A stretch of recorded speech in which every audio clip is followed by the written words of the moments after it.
Étant donné l'horaire, je pense que nous allons pouvoir passer à la suite. Donc je passe la parole à Kenny qui va pouvoir introduire notre intervention suivante. Merci beaucoup.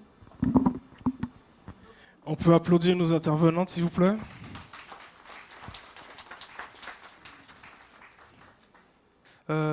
Présentation du rapport, hein, maintenant. Évolution vers des cadres d'intervention plus ouverts et plus inclusifs. Un rapport qui se fera à deux voix, hein, avec Capucine Bigotte, conseillère technique au CREAI, Centre régional d'études, d'action et d'information en faveur des personnes vulnérables, et Nathalie G, directrice d'IRIS, Institut de ressources en intervention sociale. Sont avec nous en visio. La parole est à vous, s'il vous plaît. Merci, bonjour. On va peut-être démarrer par effectivement se représenter. Donc, je suis Capucine Bigotte, effectivement conseillère technique au CREA Île-de-France. Le CREA Île-de-France est le Centre régional d'études, d'action et d'information en faveur des personnes en situation de vulnérabilité. Donc, on est un centre régional qui a différentes missions dans l'ensemble du champ de la vulnérabilité. On fait des études, de la recherche, des actions de formation, d'accompagnement d'établissements médico-sociaux, notamment dans l'évolution de leurs projets ou dans du conseil stratégique. Nous accompagnons aussi des personnes concernées par le handicap dans la structuration de leur voix autour des questions d'autoreprésentation. Et puis, on a différentes autres missions, notamment, nous pilotons le centre ressources Intime Agir sur les questions de vie affective et sexuelle pour les personnes en situation de handicap, toujours à l'échelle de l'Île-de-France, puisqu'il y a un CREAI par région métropolitaine. Je crois que le vôtre est en cours de structuration et une fédération nationale qui s'appelle l'ANCREAI. Voilà.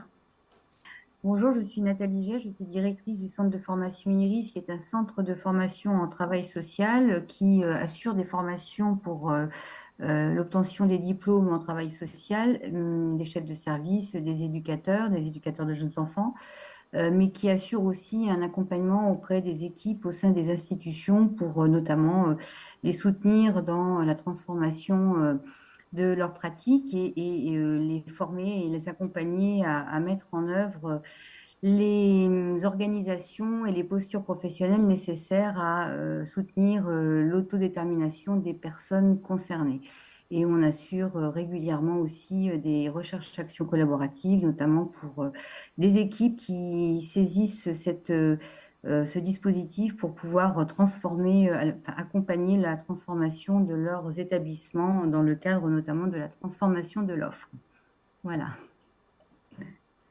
Donc voilà pour la présentation. Est-ce qu'il s'affiche bien pour vous? Il me semble que oui. Oui, c'est bon. Je vais entamer par le début de la présentation, effectivement, de cette étude, et puis je passerai la parole à Madame G pour la seconde partie.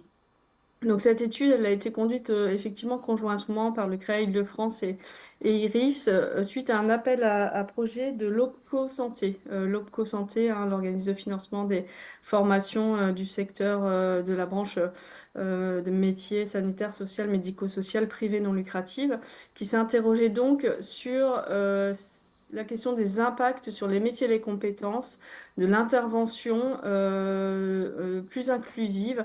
Et ça regroupait du coup l'ensemble des activités de cette branche professionnelle. C'est-à-dire que nous avons enquêté sur la question du secteur sanitaire privé non lucratif, personnes âgées, personnes handicapées, protection de l'enfance, exclusion sociale. C'est l'ensemble des activités couvertes par l'OPCO Santé qui avait été à ce moment-là investiguées.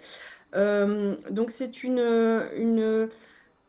étude qui a été lancée en 2018-2019, donc il y a quelques années aujourd'hui, mais elle reste tout à fait d'actualité, on y reviendra en fin de propos, puisqu'elle est fondatrice de beaucoup de travaux que nous faisons aujourd'hui pour l'une et l'autre de nos organisations. Il s'agissait donc, au moment où cette notion de société inclusive était de plus en plus au cœur des réflexions du secteur, il s'agissait de comprendre donc quels étaient les impacts sur les pratiques professionnelles, sur les emplois concernés, les impacts sur les missions, les compétences, l'environnement métier, mais aussi les impacts en termes stratégiques pour les différentes structures de l'ensemble de cette de cette branche professionnelle, pardon. Donc il s'agissait notamment de réfléchir à cette notion d'inclusion, quelle que soit la forme qu'elle puisse prendre, très différente suivant ses publics. Et puis, la méthodologie qui avait été mise en place, c'était une phase de cadrage théorique et puis voilà, d'appui sur tous les textes du moment, une investigation de terrain autour de 18 expérimentations de cadres d'intervention plus inclusives, et puis également une analyse des référentiels métiers, mais on y reviendra, référentiels formation et métiers. Donc voilà, on a fait toute cette méthodologie que je viens de décrire, donc je vais y passer. L'enjeu dans cette phase de cadrage, ça avait été de clarifier ces concepts, notamment ce concept d'inclusion qui était encore assez récent. Dans les discussions courantes, on va dire, du secteur. Donc, on a été à la recherche de la manière dont ce terme était utilisé dans différents textes de cadrage, textes de référence, orientation des politiques publiques, projets associatifs, etc. Comment ce terme entrait progressivement dans l'ensemble des textes qui structurent un peu notre secteur. Et puis, voilà, cette analyse a donné lieu à un premier travail de rapport, mais dont les résultats, du coup, s'imprègnent dans tous les résultats qu'on va vous présenter ensuite. Donc, effectivement, l'enjeu de cette phase de cadrage était d'aller progressivement vers cette logique que nous connaissons bien de logique ségrégative vers la logique intégrative qui prenait de plus en plus dans les termes, on quittait ce terme intégration pour aller vers cette notion d'inclusion. Et vraiment, l'enjeu pour nous, c'était aussi de voir comme notre commande était sur l'ensemble des secteurs d'activité, aussi de voir si tous les secteurs étaient dans cette même orientation, parce qu'on avait une sorte d'intuition que tout le monde allait vers une intervention de plus en plus en milieu ordinaire, en milieu de vie, quel que soit le terme que ça prenne. Et donc, ça a été très, très enrichissant pour nous de pouvoir voir un peu quelle coloration cette logique inclusive prenait selon les différents secteurs d'activité.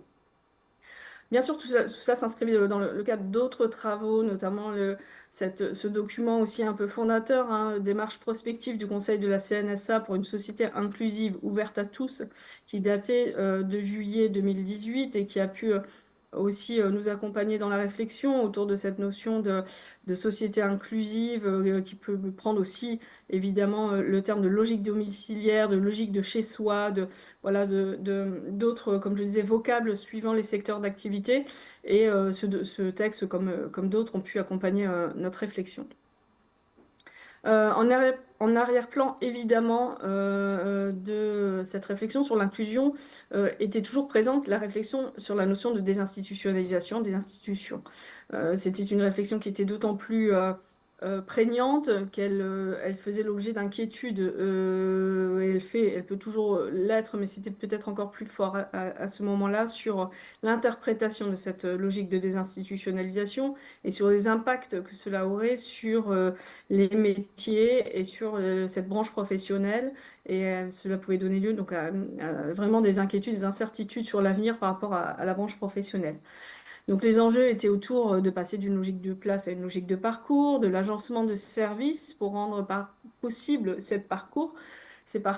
Et vraiment, ce qu'on a pu conclure à l'issue de cette phase de cadrage, c'était cet enjeu ce sentiment d'être dans une phase de transition, de passage entre deux modalités de travail différentes et qu'on était qu'au démarrage, qu'au commencement de quelque chose.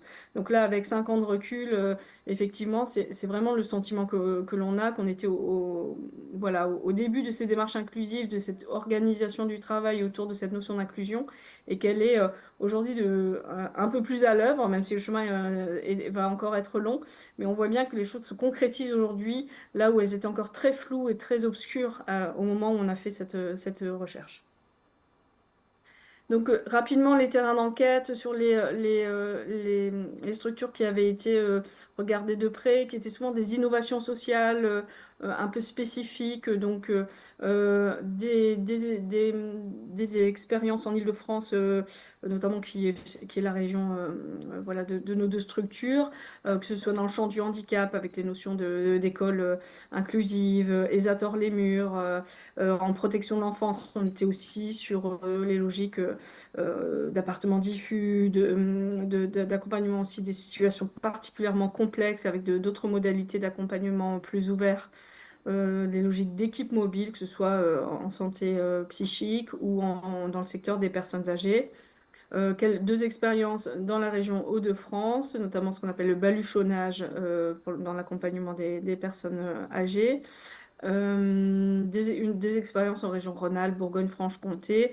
Notre enjeu dans le choix, ça avait été de chercher vraiment un peu l'innovation et des expériences qui avaient déjà suffisamment de recul pour pouvoir en tirer évidemment des conclusions un peu tangibles. Donc une expérience sur l'île de la Réunion et une dernière en région PACA, dans le secteur sanitaire, dans le centre de lutte contre le cancer, qui avait aussi mis en place une équipe mobile un peu spécifique qui intervenait notamment sur le département de la Corse. Donc avec vraiment la logique de mobilité et d'être au plus près des lieux de vie des personnes. Voilà, je vais peut-être rapidement en venir aux conclusions. Nos conclusions, elles s'articulent autour de ces 5 points. Un premier point sur ce qu'on a pu constater en termes d'évolution des missions, en termes d'évolution des pratiques professionnelles, évolution des compétences attendues, des cadres organisationnels, et adaptation des pratiques managériales. Concernant l'évolution des missions, effectivement, ce qu'on a pu constater, c'est que cette logique inclusive, ce souhait d'intervenir au lieu de vie, ou d'être accompagné en milieu ordinaire d'une manière ou d'une autre. On pense à toutes les initiatives autour de l'école inclusive, par exemple. Il y avait également une autre particularité, c'était face à la difficulté des personnes sans solution, des personnes complexes, ou des situations particulièrement complexes qui finalement ne trouvent pas leur place dans le paysage institutionnel. On a vu aussi du coup s'organiser des missions de plus mobiles pour pouvoir s'adapter aux particularités de cette complexité, pour pouvoir faire le pont entre deux institutions, ou pouvoir intervenir à domicile là où l'institution ne peut pas, etc. Donc vraiment une logique d'aller vers, d'être au plus près des personnes en situation de vulnérabilité et de proposer du coup d'autres modalités d'accueil, du séquentiel, enfin voilà, des choses où l'accompagnement nécessite qu'on travaille autrement, qu'on travaille au plus près des personnes. Donc ça, on a pu l'illustrer avec des logements autonomes métaboles dans le champ de la protection de l'enfance, EHPADOM pour les EHPAD à domicile, les Ator les murs, je le disais, le suivi de traitement chimiothérapique à domicile, notamment en Corse avec un suivi depuis Marseille, CHRS diffus, voilà, différentes organisations, on est au plus près des personnes pour garantir une qualité d'accompagnement. Comme je le disais, notamment à travers la question des situations complexes, on a aussi, dans cette logique d'intervention plus inclusive et plus ouverte, l'idée de maintenir des parcours et d'éviter les ruptures de parcours. Donc ça, c'était vraiment, au moment où on faisait l'enquête, on était en pleine réflexion et dans les répercussions du rapport de Denis Piveteau Zéro sans solution, des politiques réponses accompagnées pour tous, de comment est-ce qu'on peut maintenir les parcours et éviter les ruptures de parcours. D'où l'enjeu de toutes ces équipes mobiles qu'on a pu interroger et cet enjeu pour une équipe mobile de s'inscrire sur un territoire auprès des acteurs présents sur ce territoire et d'essayer d'être relais, d'être des acteurs qui permettent le maintien d'un accompagnement ou qui permettent d'éviter ces ruptures par différentes manières. On a l'expérience de l'île de la Réunion qui faisait le lien entre maisons d'accueil spécialisées, foyers d'accueil médicalisés et des retours domiciliaires souhaités par les personnes. Une équipe mobile en prévention des ruptures dans le champ du handicap ou dans le champ du handicap psychique, l'intervention à domicile auprès des bailleurs sociaux, comment une équipe médico-sociale et sanitaire peut se mettre au service d'un bailleur social pour pouvoir lui permettre le maintien à domicile de personnes qui sont particulièrement fragilisées. Et là, le dernier type d'action pour lequel on voyait donc une évolution des missions de l'institution, c'est l'intervention sur l'environnement. Donc là, on est vraiment dans la logique inclusive. Il s'agit à la fois de renforcer les personnes, d'accompagner les personnes et leur parcours, mais aussi d'intervenir pour que l'environnement soit plus accueillant, soit plus adapté à l'accueil des personnes avec vulnérabilité. Donc ça, on a pu aussi l'observer avec différentes expériences qu'on a pu voilà, interroger et qui permettent toutes les logiques de guidance, de guidance parentale par exemple, de répit aux aidants, d'adaptation du domicile, d'adaptation des postes de travail, comment l'environnement peut être donc plus accueillante, plus inclusive. Par rapport à ces évolutions des missions, donc comme on le disait, l'enjeu c'est de pouvoir personnaliser au maximum les réponses. C'est vraiment toute la logique de la transformation de l'offre aujourd'hui. Comment peut-on personnaliser les réponses apportées? Comment peut-on répondre à des besoins non couverts ou répondre d'une autre manière à des besoins qui étaient couverts de manière insatisfaisante précédemment? Comment construire les choses de manière pas à pas, réajuster suivant l'évolution de la situation de la personne? Je disais, déployer au cœur du milieu de vie et permettre donc cette adaptation du milieu de vie. Ces missions de ce fait-là s'intègrent dans un cadre qui est souvent discontinu. C'est la particularité, hein. On intervient de manière ponctuelle ou dans des espaces éclatés. On n'est pas du tout dans les mêmes cadres de mission. Et ça, on verra que ça a des impacts ensuite sur l'organisation et le management, bien sûr. Voilà la nécessité d'évaluer les situations. L'enjeu majeur de l'évaluation des situations qui est d'autant plus importante dans ces missions-là. Et puis, voilà la nécessité de développer un autre rapport à l'urgence, aux modalités de prise de décision, mais on y reviendra aussi dans l'organisation. Concernant maintenant les pratiques professionnelles, qu'est-ce que ça change en termes de pratiques pour les professionnels de travailler de cette manière plus ouverte, plus inclusive, plus mobile? Ce qu'on a pu, dans un premier temps, investiguer, c'est toute la logique de l'intervention à domicile. Cette logique, elle est ancienne dans notre secteur. Il y a toujours eu, en tout cas depuis de longue date, de l'intervention à domicile. On pense bien sûr au CESAD, on pense au SAVS, à toutes ces équipes qui interviennent à domicile. Néanmoins, ça reste un mode de travail particulier et qui est une découverte pour les professionnels qui basculent, entre guillemets, de l'établissement vers le domicile. Et donc, on a pu relever beaucoup d'éléments sur lesquels on peut se dire que la pratique professionnelle était différente et beaucoup d'interrogations des professionnels autour des questions, bien sûr, d'intimité, des questions de relations de confiance, voilà, à maintenir les modalités de partage d'informations et de collecte et de partage d'informations. Et également, bien sûr, la gestion des imprévus qui peut être assez difficile à gérer, notamment quand on est dans un public qui a des fragilités un peu aiguës, voilà, ou des situations très complexes, familiales, que l'on peut rencontrer.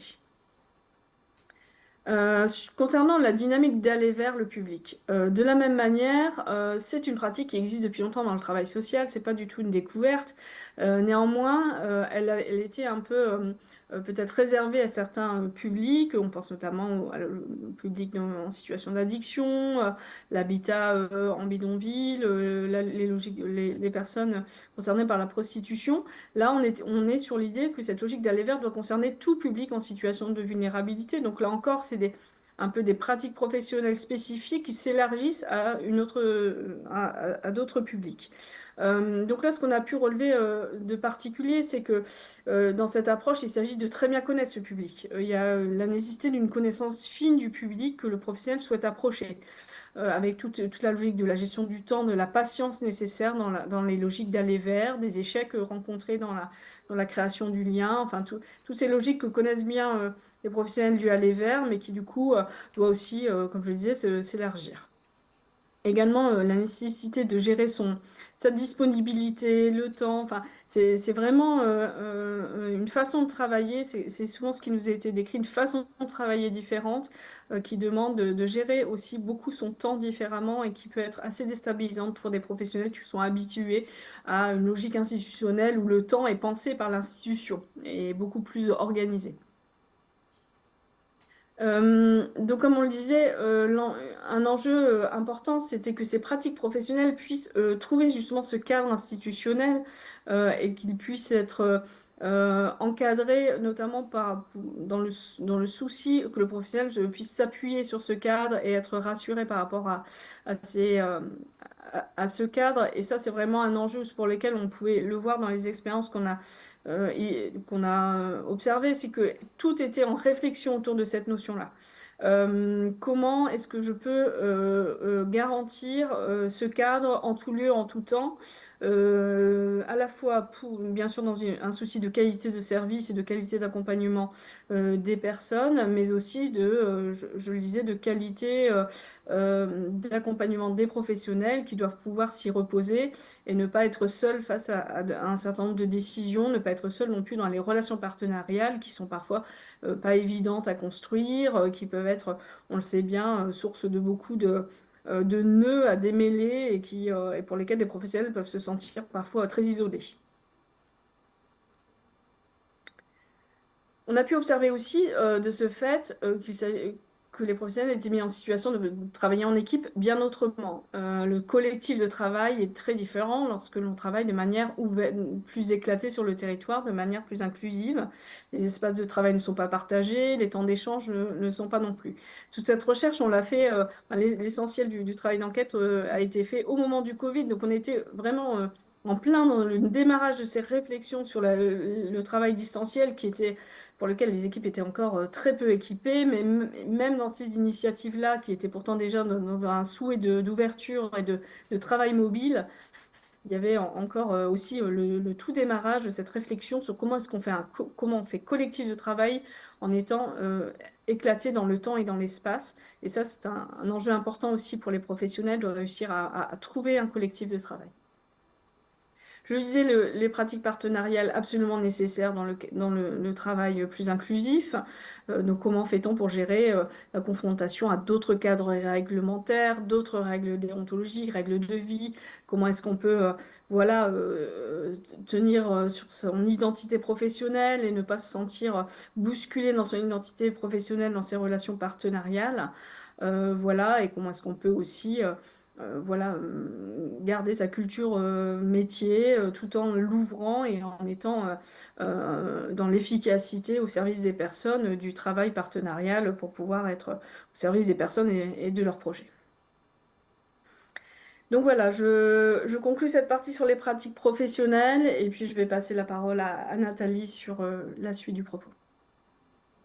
Dans ce climat d'inquiétude quand même qui était celui vraiment très, très présent à l'époque où on a mené cette étude et qui aujourd'hui l'est encore, même si il s'est un petit peu atténué, on s'est penché sur les compétences des professionnels, donc qui sont diplômés des métiers du social, et pour savoir, voilà, pour identifier quelle était la place qu'on allait pouvoir découvrir qui est faite à l'inclusion dans les différents référentiels. Excusez-moi. Et donc, nous nous sommes penchés sur 8 référentiels, sur 8 métiers, le diplôme d'État d'assistant de service social, le diplôme d'État d'éducateur spécialisé, celui de conseillère en économie sociale et familiale, celui de technicien d'intervention sociale et familiale, celui de moniteur éducateur, celui d'accompagnant éducatif et social, infirmier diplômé d'État et aide-soignant. Et parmi ces diplômes, il y avait à l'époque 3 diplômes, le diplôme d'État d'assistant de service social, celui d'éducateur spécialisé et celui... non, je crois que c'était les seuls, excusez-moi, c'est 2 qui avaient été réformés très récemment, donc ils l'avaient été en 2018. Capucine, tu peux changer la diapo, s'il te plaît? Donc, on a commencé par se pencher sur les diplômes qui sont infrabac et on a mis en avant que ce sont des référentiels, notamment pour celui de moniteur éducateur, dans lequel il n'y a pas du tout de référence explicite à l'inclusion, mais que, en fait, l'ensemble des activités convergent vers une logique inclusive et que ça, c'est aussi important parce que même si le terme inclusion ou logique inclusive n'y est pas, les compétences développées par les professionnels les amènent à savoir intervenir dans et hors institution et notamment à pouvoir intervenir dans les dynamiques de transformation de l'offre qui sont attendues aujourd'hui. Le diplôme d'État de technicien d'intervention sociale et familiale, lui, il a un domaine de compétences qui est complètement axé sur l'intervention au sein de la cellule familiale, au sein du domicile, notamment du côté de la protection de l'enfance. Donc, il est vraiment équipé du côté de la logique inclusive.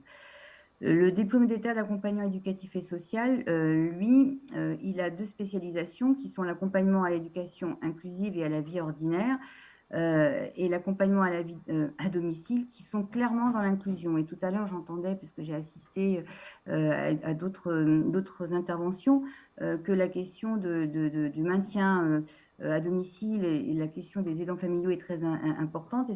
Et donc, la place du diplôme d'État d'accompagnant éducatif et social est particulièrement important.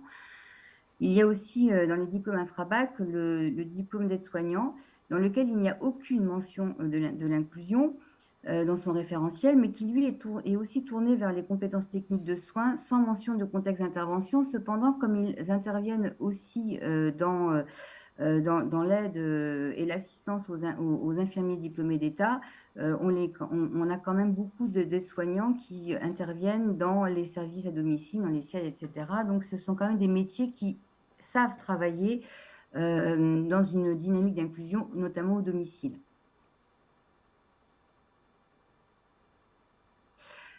Donc pour ces métiers que nous venons de voir, hein, il y en a 2 qui sont au plus près de la logique inclusive, avec une ouverture vers l'extérieur.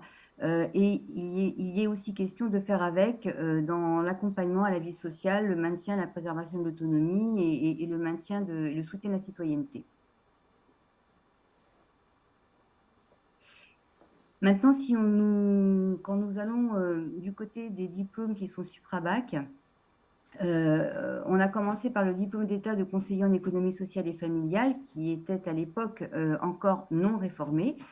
Et bien, son cœur de métier, lui, est bien dans l'accompagnement social du quotidien. Et ce sont des professionnels qui ont développé une expertise dans les domaines de la vie quotidienne par le biais d'actions individuelles et collectives.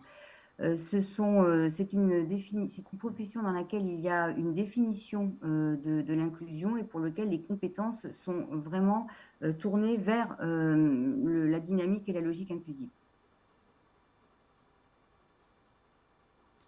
Le diplôme d'État d'éducateur spécialisé, qui lui était déjà réformé à l'époque, mais une réforme très récente à ce moment-là, il apparaît que dans le référentiel de formation, notamment dans une UF, il y est question d'individus, de groupes, de sociétés, de contenus, de processus de socialisation, d'insertion, d'intégration et d'inclusion. En revanche, il n'y a pas de mention d'inclusion dans le référentiel de compétences qui est en lien avec ce domaine de formation. Et l'éducateur, dans sa définition, est placé en position de coordination des projets, de dispositifs, d'intervenants, d'élaboration de projets personnalisés, et notamment au sein des ESMS et au niveau du tissu partenarial, avec aucune mention d'intervention directe au domicile.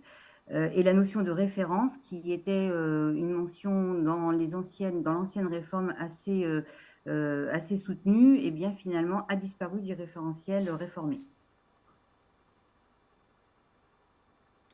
Le diplôme d'État d'assistant de service social, lui aussi récemment réformé en 2018, dans sa définition du métier, il est directement question de l'accompagnement à l'accès aux droits, de l'accompagnement social et d'une aide apportée à la coordination de dispositifs. Mais il n'y a pas de mention non plus explicite de l'inclusion, mais plutôt une centration sur la lutte contre l'exclusion, ce qui n'est pas tout à fait la même chose.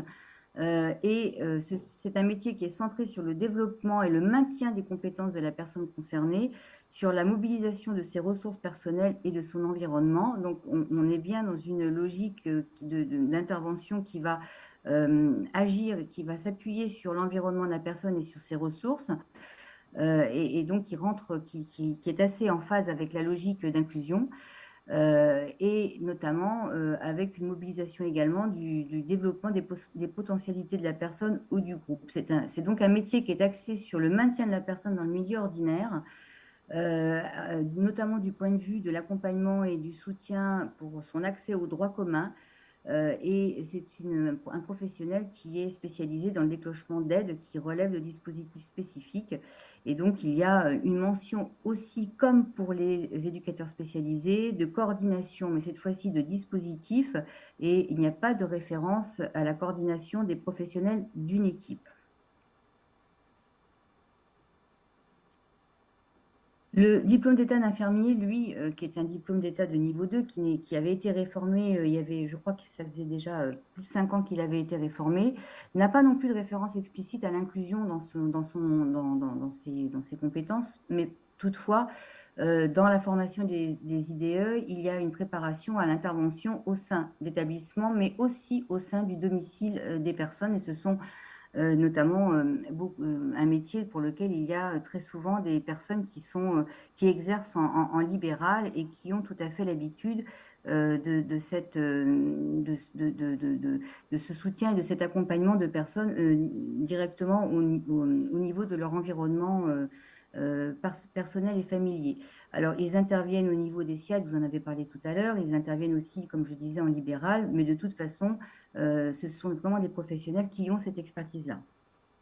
Alors, on avait à l'époque la perspective du diplôme d'état d'infirmier en pratique avancée qui était pas encore abouti, qui lui annonçait d'être encore plus près de cette dimension inclusive. Donc, les compétences qu'on a repérées sur les terrains d'études au niveau des professionnels sont à la fois d'exécuter des process de travail parfois normés et d'être en capacité de les adapter au contexte d'intervention. Alors, ces situations de travail, elles nécessitent d'être en capacité de gérer les situations complexes. Capucine, tout à l'heure, a évoqué cette dimension du travail, mais d'intervenir aussi dans une diversité d'environnements, et ça, c'est quelque chose qui est quand même très important, et d'avoir plusieurs interlocuteurs ayant chacun sa propre logique d'action et son cadre de référence. Ça suppose qu'il y ait vraiment une très forte agilité, une très grande adaptabilité à l'ensemble de ces potentiels interlocuteurs et voire même partenaires qui vont être nécessaires à la mise en place d'un accompagnement d'une personne pour essayer de la maintenir le plus longtemps possible et le mieux possible dans son environnement personnel. Donc, les compétences qu'on a repérées sur les terrains de l'étude étaient surtout en deux grandes catégories. Les compétences qui sont des compétences spécifiques techniques, qui sont les points d'appui fondamentaux, mais aussi des compétences comportementales. Et ça, cette dimension, elle est vraiment très importante parce que, Capucine, tu m'arrêtes si je me trompe, mais en fait, les professionnels mettaient davantage en avant ces compétences comportementales dans les échanges qu'on avait avec eux que les compétences techniques spécifiques qui sont celles normalement développées au sein des formations. Et au niveau des compétences comportementales, il y a 3 catégories qui sont apparues. Les premières qui sont dans le registre du conceptuel, les deuxièmes dans le registre du relationnel et enfin les troisièmes dans le registre du contextuel, c'est-à-dire une faculté d'adaptation, une maîtrise de soi, une réactivité, un sens de l'organisation, et ça c'est revenu très très très souvent, et le sens des responsabilités, compte tenu que l'intervention des professionnels se faisant davantage hors les murs, il est fondamental que ce sens de l'organisation soit vraiment très ancré. Au niveau des compétences relationnelles, sont apparues évidemment la question de l'aisance relationnelle. L'esprit d'équipe a aussi été beaucoup évoqué. Compte tenu d'une intervention hors les murs, il est clair qu'il pourrait y avoir des glissements faciles vers une confusion entre une intervention un peu en autonomie et celle de se concevoir comme un électron libre de l'institution. Et donc, la question de l'esprit d'équipe a vraiment été réévoquée à maintes reprises, hein. Une aptitude aussi à l'écoute, parce que le fait de se retrouver dans un environnement extérieur et d'avoir cette multiplicité potentielle de personnes avec qui échanger ou co-construire les actions nécessite d'avoir de vraies aptitudes à l'écoute et à la communication, un sens de la diplomatie, de la discrétion et le sens de la pédagogie. Et ça, c'était aussi important parce que, en fait, quand on intervient comme ça en dehors des murs, eh bien, il y a aussi parfois besoin de penser à envisager un transfert de certaines compétences pour que les personnes accompagnées puissent, ou les autres personnes qui interviennent dans l'environnement de la personne accompagnée puissent s'approprier des connaissances que le professionnel détient. Au niveau des compétences du registre du conceptuel, il a beaucoup été question d'esprit d'initiative parce que les situations étant à chaque fois uniques, eh bien, il est souvent nécessaire de pouvoir s'adapter à la situation et s'adapter à la situation parfois quand on la découvre et avec des changements qui peuvent intervenir au jour le jour. Ça suppose d'avoir un esprit d'initiative, d'avoir donc cette autonomie que j'ai déjà évoquée et qui n'est à ne pas confondre avec électron libre, un sens critique, un esprit d'analyse et un sens de l'innovation et de la créativité. Et la créativité, c'est aussi ce qu'on a beaucoup trouvé au sein des établissements et des équipes qui nous ont accueillis dans le cadre de cette étude. Et bien entendu, alors j'ai oublié, mais c'est important aussi, les compétences collectives, hein, c'est très important parce que le savoir-faire équipe, dans un contexte d'intervention où on se rencontre de moins en moins, puisqu'on est de plus en plus à l'extérieur, devient une vraie nécessité. Et si on n'a pas le sens du travail en équipe, ça peut très vite échapper. Au niveau des... Pardon. Au niveau des fiches de poste, on a été surpris, mais agréablement surpris, de découvrir qu'il y avait finalement, dans la créativité que j'évoquais, des établissements qui ont créé des nouveaux postes. En tout cas, ils ont même changé la dénomination de certains postes, hein, et on a rencontré référent emploi, job coach, accompagnateur psychosocial, accordeurs et certainement encore d'autres qui, depuis qu'on a mené l'étude, sont arrivés dans le milieu, mais qui ne renvoient pas à des métiers tels qu'on les a vus du côté des référentiels compétences, même si ce sont des professionnels diplômés qui remplissent ces fonctions.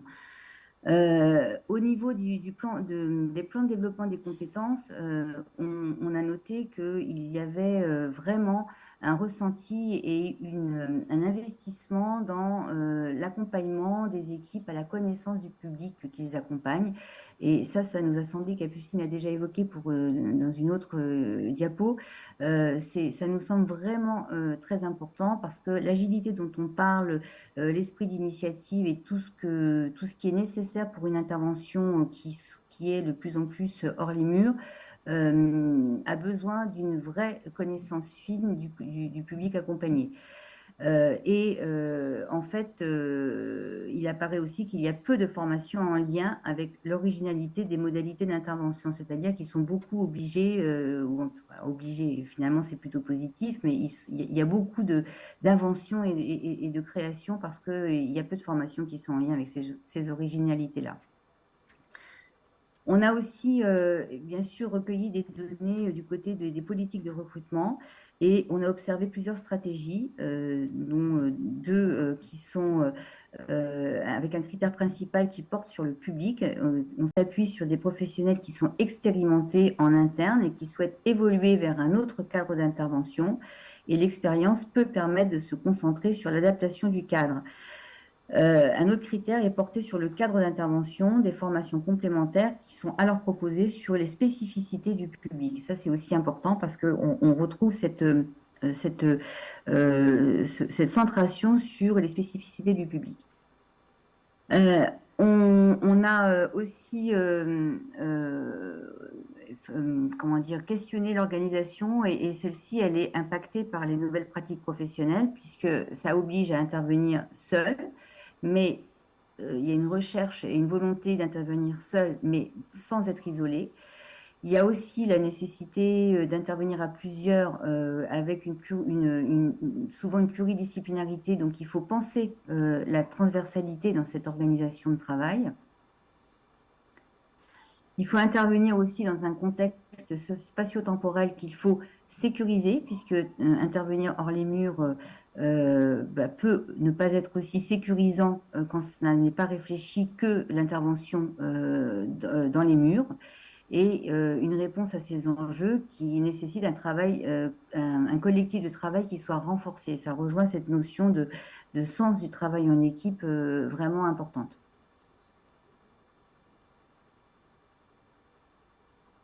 Alors, il y a aussi dans cette question de l'adaptation des cadres organisationnels, malgré tout, des points qui sont de fragilité, mais qui à la fois sont des points de fragilité, mais qui en même temps sont une force, puisque ça nécessite une structuration agile et un cadre flexible. Il faut être réactif, s'adapter rapidement aux changements et aux imprévus. Il faut réussir à faire converger les différentes énergies. Il faut faciliter les rencontres et il faut permettre l'adéquation entre l'action et les nouveautés et évolution de la réalité du terrain, ce qui nécessite vraiment une agilité. Mais un cadre flexible, ça peut aussi parfois présenter une fragilité parce que il y a des professionnels qui peuvent s'en inquiéter et qui peuvent se sentir insécurisés.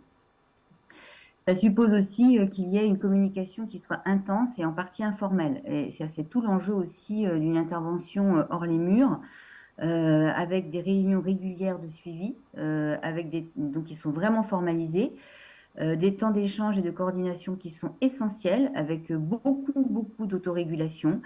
Dans le travail en équipe, un principe de base qui est essentiel, qui est la relation de confiance, la complémentarité, le respect et la transparence du partage d'informations. Ces points-là sont vraiment très importants parce que on a vraiment recueilli un besoin de communication très formalisé, mais on a aussi recueilli un besoin de communication informelle que les professionnels sont obligés de provoquer par des rencontres qu'ils vont occasionner quand ils se croisent, etc. En tout cas, faciliter les rencontres.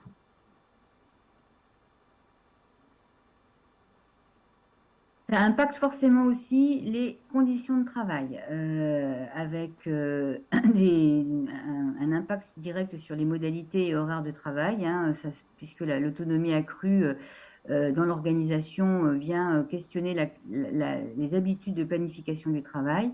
Ça suppose une nécessité de souplesse, une disparition des plannings traditionnels au profit de plannings qui parfois changent d'un jour à l'autre et qui se personnalisent par rapport aux besoins des personnes. Et parfois même la question du cadre horaire qui peut être très flexible et qui est laissé à l'appréciation du professionnel selon le public auprès duquel il intervient hors les murs pour mieux répondre à ses besoins. Mais il y a cependant certaines structures qui, elles, ont maintenu des horaires fixes. Mais à l'intérieur des horaires fixes, les professionnels gèrent leur agenda dans ce cadre qui est bien prédéfini. Il y a la question aussi du télétravail partiel et notamment de périodes aussi dites de respiration ou de dégagement, parce que ce travail qui nécessite cette agilité, cette adaptation constante est un travail qui mobilise énormément et qui laisse peu de répit aux professionnels. Il y a aussi est apparue la question du besoin d'une évolution de moyens techniques et logistiques qui sont adaptés à ces interventions en les murs, hein, avec la question des outils de mobilité selon les régions. C'est un point qui peut être vraiment très névralgique parce que toutes les régions ne sont pas équipées de la même manière pour pouvoir bénéficier des transports en commun, et la mobilité suppose d'avoir des outils de déplacement. Il faut aussi des outils de gestion qui sont adaptés, des outils de communication. Les équipes qu'on a rencontrées avaient utilisaient beaucoup les téléphones portables et ça faisait vraiment partie de l'outillage, de la mallette à outils de ces professionnels. Et puis aussi des espaces de travail et de rencontres dédiés dans lesquels ils peuvent favoriser les rencontres informelles, mais aussi formaliser les rencontres qui restent sur une dimension institutionnelle.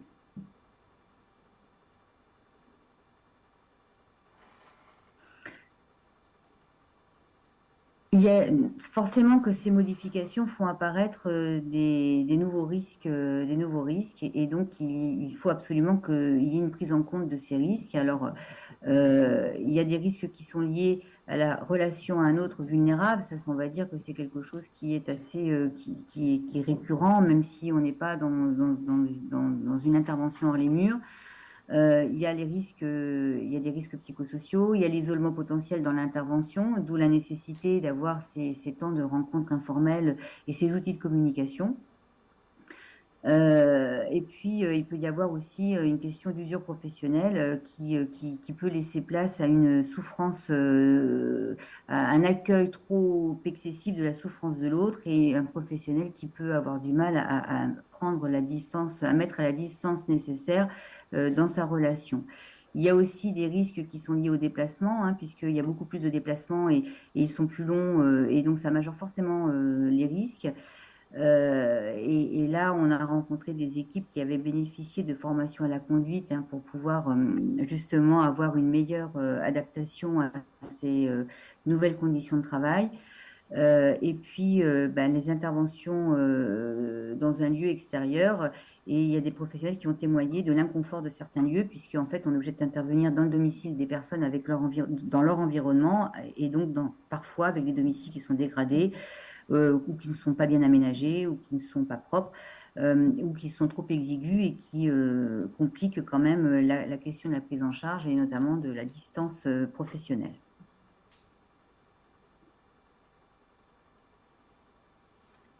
Alors bien sûr, après avoir appréhendé la question des risques psychosociaux et de leur évolution, enfin de tous les risques, on est allé aussi sur l'organisation sur la gouvernance, et l'organisation est apparue comme un enjeu vraiment fondamental. Par le caractère innovant des dispositifs, hein. Alors, on a rencontré différents cas de figure, et on a pu faire émerger que bah, parfois il y avait une survalorisation dans la communication associative de ces projets innovants. Ça pouvait aussi être l'occasion plutôt positive de créer des opportunités de parcours professionnel pour les salariés qui finalement peuvent changer de poste. Ça occasionnait aussi des mutualisations de moyens avec d'autres établissements au service et avec des partenaires sur le territoire, et ça favorise le maillage territorial, et ça, c'était vraiment quelque chose de très intéressant. On a vu des projets qui sont vraiment très pertinents à ce niveau-là, avec vraiment une mutualisation de moyens. Mais ce qui était intéressant, c'est que la mutualisation de moyens n'était pas juste pour les services spécialisés, c'était aussi les services de droit commun qui pouvaient parfois bénéficier de l'infrastructure des institutions spécialisées. Cette réciprocité, elle était vraiment très, très constructive. Il y a aussi une question de petite taille des services, hein, qui sont parfois expérimentaux, avec bien entendu toute l'inquiétude que peut amener la question de la pérennité financière quand on est sur un dispositif expérimental, qui parfois encombre beaucoup les professionnels dans leur réflexion, parce qu'ils n'arrivent pas à se projeter au-delà de la période reconnue d'expérimentation. Et les dispositifs sont souvent confiés à un cadre qui assume la responsabilité d'autres services, hein, puisque c'est l'expérimentation. Il y a rarement une embauche pour ce service uniquement, ce qui aussi est une question importante, parce qu'il n'est pas forcément aussi disponible que ça serait nécessaire, compte tenu de cette agilité dont les professionnels font preuve, et de ce travail hors les murs. C'est vrai que la disponibilité du cadre est réapparue plusieurs fois comme étant une préoccupation, un vrai besoin et une préoccupation. Parce que, bien entendu, la question du pilotage d'un dispositif innovant, ça demande forcément une mise en œuvre, une ingénierie de projet très complexe, beaucoup de disponibilité pour l'équipe et les partenaires engagés, et vraiment pouvoir finalement apporter la stabilité, la garantie du cadre que l'intervention hors les murs ne peut pas avoir, contrairement aux interventions qui se font dans les murs. Alors, manager hors les murs, finalement, ça a fait aussi, ça a été l'occasion de partage de spécificités. Alors, c'est sûr que Capucine le disait tout à l'heure, manager hors les murs, c'est pas quelque chose qui est nouveau dans notre secteur, puisqu'on avait les services d'AEMO, la prévention spécialisée, les SAVS, enfin, les HAD, ce sont des institutions, des services hein, qui ont l'habitude de travailler hors les murs et donc d'avoir des directeurs qui managent des équipes qui interviennent hors les murs. Mais là, il s'agit d'institutions qui, elles, avaient plutôt l'habitude d'intervenir dans les murs et qui, en fait, se voient de plus en plus avoir un travail qui se déroule hors les murs.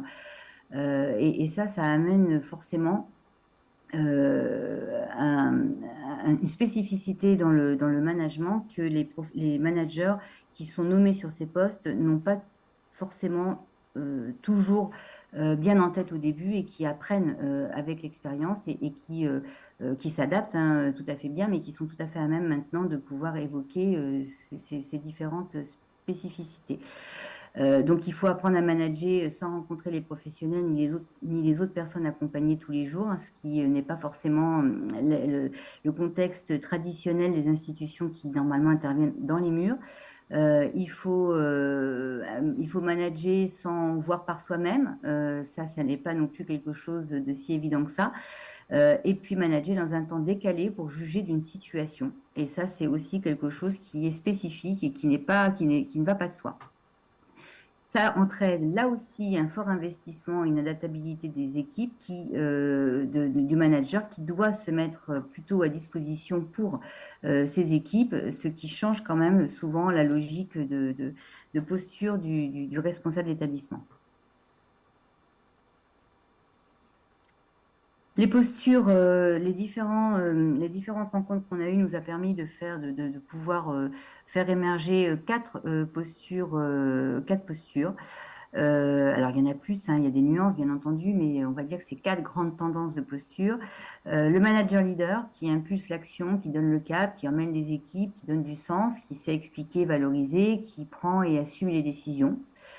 Le manager développeur qui sait vendre son projet à l'interne, mais qui sait aussi ouvrir les portes et qui sait vendre son projet auprès des partenaires, des financeurs, des gouvernances, etc.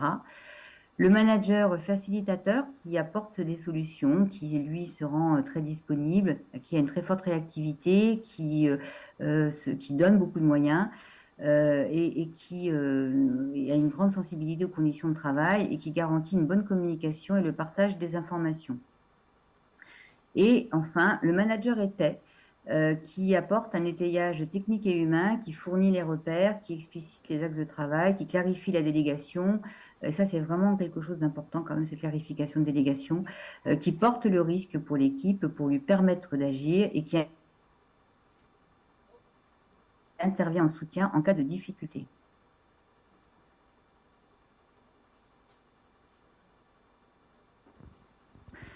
Je te laisse reprendre. Oui, là, du coup, on était voilà, à la fin de cette étude.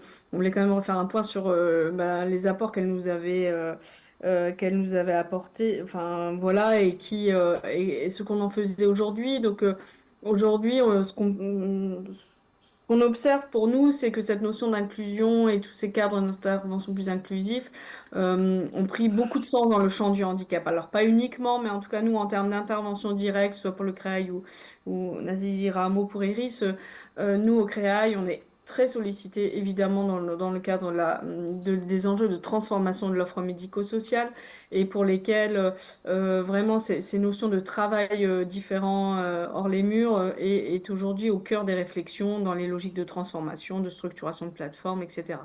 Donc on le voit vraiment avec tous ces éléments évoqués réémergent l'entrée par l'autodétermination, le choix des personnes et accompagner les personnes dans leur choix. Tous les enjeux de changement de posture professionnelle, tous les enjeux, comme je le disais, de structuration de l'offre et d'intervention avec une palette de propositions d'intervention différentes. Et puis les impacts que Nathalie vient d'évoquer en termes d'organisation et de pratiques managériales qui sont vraiment au cœur des réflexions aujourd'hui des organisations dans le secteur du handicap. Voilà, essentiellement.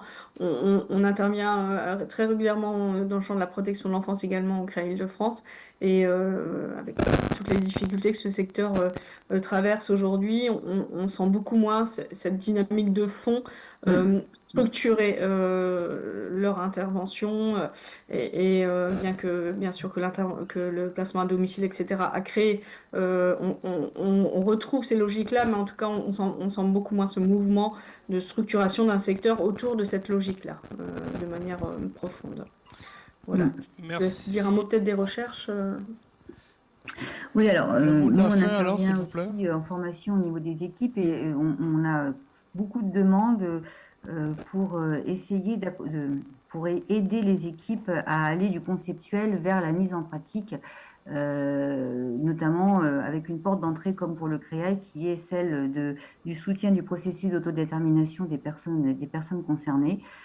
Et ça, c'est vrai qu'on a davantage de demandes et d'attention sur ces dimensions du côté du médico-social que du côté du social ou de la protection de l'enfance, hein, qui aujourd'hui, protection de l'enfance, souvent découvre même le terme d'autodétermination avec étonnement. Alors, je pense que le mouvement s'enchaînera et irradiera aussi dans ce secteur comme dans les autres, mais c'est vrai qu'on a, Nous on a allons vous aujourd'hui remercier. quand même encore... Pardon? Le mot de la fin, s'il vous plaît. Oui, eh bien, écoutez, au niveau de ce que nous mettons en place, ce sont surtout des recherches-actions collaboratives qui accompagnent les équipes et les directions à mettre en œuvre la transformation de l'offre, par exemple les ITEP qui se transforment en DITEP, etc., pour que les équipes puissent à la fois avoir un étayage et être soutenues dans la transformation de leur pratique. Merci à vous pour Voilà. ce rapport très très détaillé et très exhaustif. Nous allons continuer, dernière partie de cette matinée, sur les nouveaux métiers et nouvelles fonctions liées à la coordination. Nous sommes sur des pratiques et des dispositifs multiples par rapport à la coordination qui ont fait forcément émerger des nouvelles fonctions et des nouveaux métiers. Pour ce faire, Alice Sopa-Zayan, j'espère que j'ai pas... maîtresse de conférence à l'école des hautes études en santé publique, et Anaël Leroux, responsable DU coordinateur de parcours médico-social à l'Université de Bretagne occidentale, vont nous accompagner sur deux notions. Ils vont nous partager les éléments de réflexion autour des enjeux de la coordination, mais surtout exposer les enjeux de la formation sur ces nouveaux métiers. La parole est à vous en visio. Eh bien, merci. Sans pause donc et en étant consciente du temps qui passe, très rapidement, vous l'avez dit, je suis maîtresse de conférence à l'école des hautes études en santé publique, donc à Rennes, en Bretagne.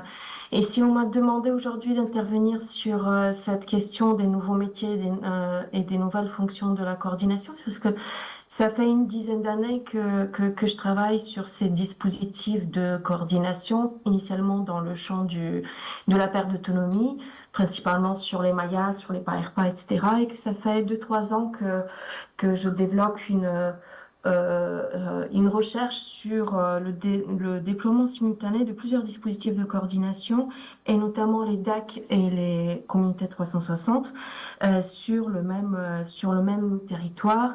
Et donc une partie de la présentation va être basée sur cette recherche-là, sachant que je vais principalement parler des DAC puisque c'est la commande qui m'a été faite.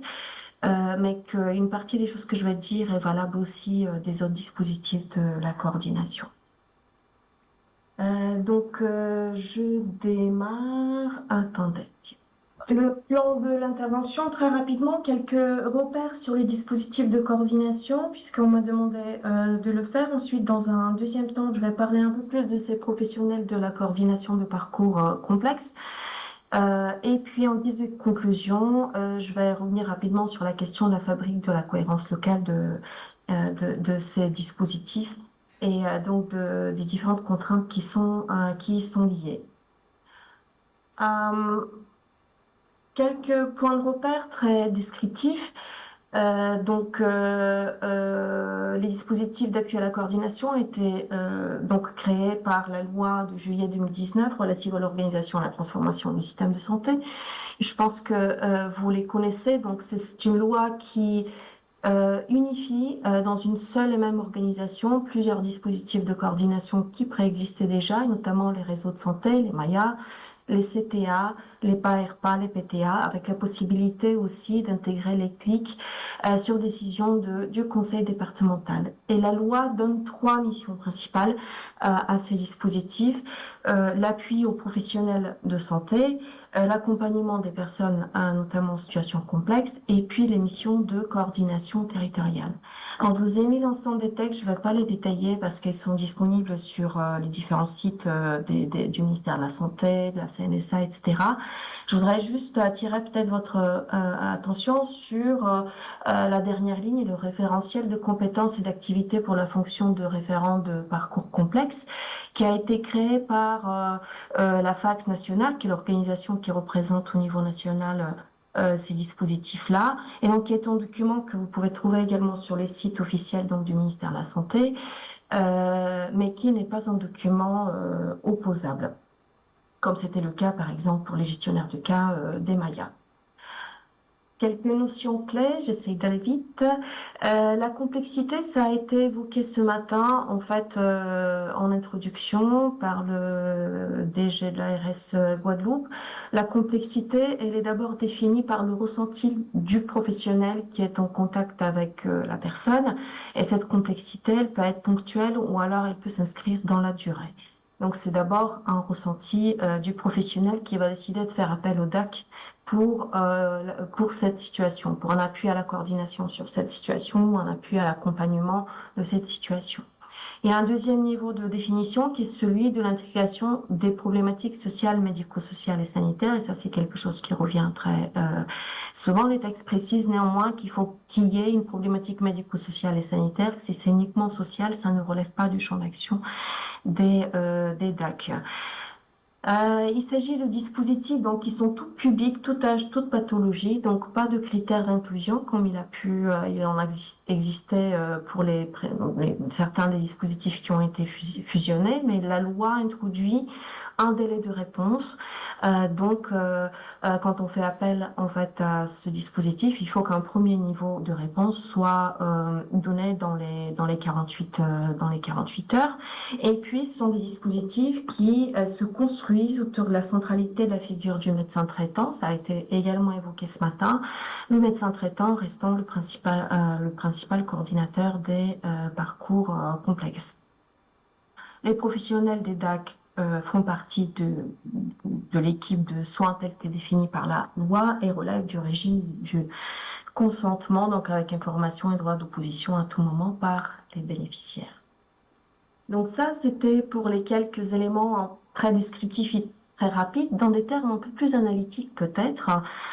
Quand on parle de ces dispositifs de coordination, et moi je voudrais relever 3 spécificités, je dirais aussi 3 péchés originels, si je peux me permettre la métaphore de ces dispositifs.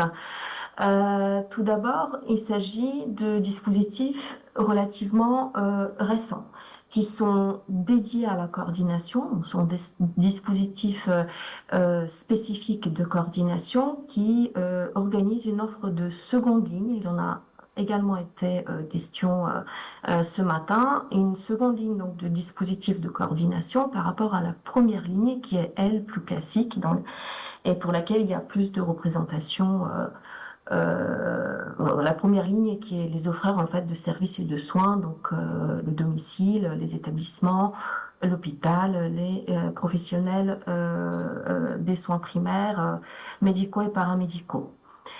Et donc cette offre de seconde ligne, elle va devoir intervenir en subsidiarité en fait de cette offre de première ligne, c'est-à-dire que ces dispositifs-là viennent en appui, c'est bien ça ce que appui veut dire, ils ne doivent pas se remplacer en mission de ces offreurs de services et de soins de première ligne qui bien souvent ont également des missions de coordination comme ça a été rappelé dans plusieurs interventions. Ça, c'était pour le première spécificité. La deuxième spécificité, c'est que clairement, ces dispositifs s'inscrivent dans un mandat de transformation du système de santé et de l'offre, avec bien évidemment ces enjeux d'améliorer la coordination du système, sa lisibilité, d'éviter les ruptures de parcours dont il a été question ce matin, de aussi aller vers un accompagnement plus global, plus inclusif, les questions qui nous ont occupés également ce matin. Et ils le font dans un contexte où cette offre même dont il a été question, elle peut être amenée à manquer, l'offre de première ligne, donc de services et de soins, notamment due aux contraintes, différentes contraintes budgétaires qui ont été également évoquées, et à des questions des conditions de travail parfois difficiles aussi au sein des services et établissements de l'offre de première ligne. Donc ça, c'était pour la deuxième spécificité. La troisième spécificité, ou péché originel, c'est que, alors même que ces dispositifs ont comme mandat officiel d'améliorer la lisibilité du système, leur création à chaque fois emmène à alimenter le millefeuille de dispositifs également évoqués, et donc du coup, dans un premier temps, à contribuer à ce millefeuille et donc à cet empilement de dispositifs que différents sociologues ont canalisé avec les termes de saturation organisationnelle, des paradoxes du fait organisationnel ou alors du cercle vicieux néo-bureaucratique. Et si je suis emmenée à parler de ces différentes spécificités, c'est parce qu'ils déterminent en grande partie les enjeux de mise en œuvre, en fait, de ces politiques publiques, qui sont des politiques publiques et des dispositifs qui sont créés au niveau national.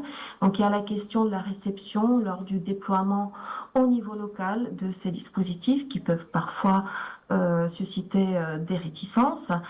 Et il y a la question de la manière dont ils vont être intégrés dans les tissus, en fait, de collaboration et de coopération et de dispositifs qui préexistent déjà et qui peuvent se situer également sur des sur des missions de coordination et pour lesquelles, d'ailleurs, souvent, les porteurs de ces nouveaux dispositifs étaient déjà inscrits dans ces logiques locales préexistantes de coordination.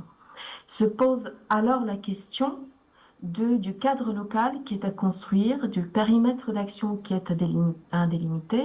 Ce sont des dispositifs nationaux avec un cadre réglementaire qui est bien spécifique, mais en fait, la fabrique de la cohérence territoriale de ces dispositifs, et ça a également été dit ce matin, revient vraiment aux acteurs de terrain, donc aux dispositifs dédiés à la coordination,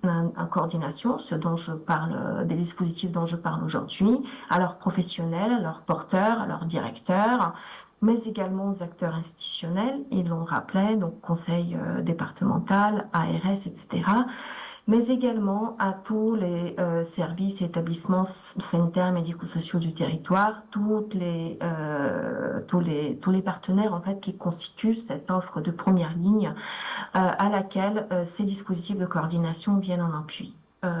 Parmi les autres parties prenantes de ce jeu collectif, je dois citer les dispositifs des acteurs du droit commun qui, par exemple, doivent participer également dans le cadre de la communauté 360 et les bénéficiaires dont il va être question un peu plus tard dans la journée.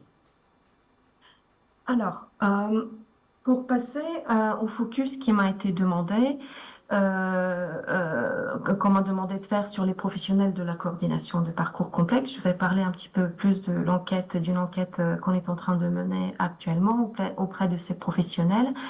Et je vais essayer de répondre à la question, est-ce qu'on peut limiter en fait l'analyse de ce qu'apportent ces dispositifs à ces quelques péchés originels, à ces quelques paradoxes en fait que leur déploiement, leur réception au niveau local suscite parfois.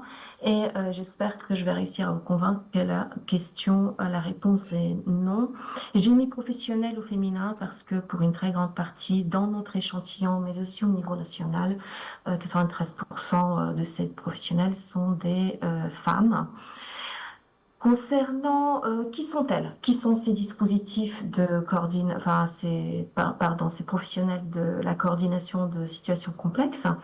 Eh bien, dans notre échantillon, donc ça c'est une toute petite, on a fait 85 entretiens et ça c'est toute petite partie de l'échantillon qui porte sur ces professionnels de la coordination du DAC local.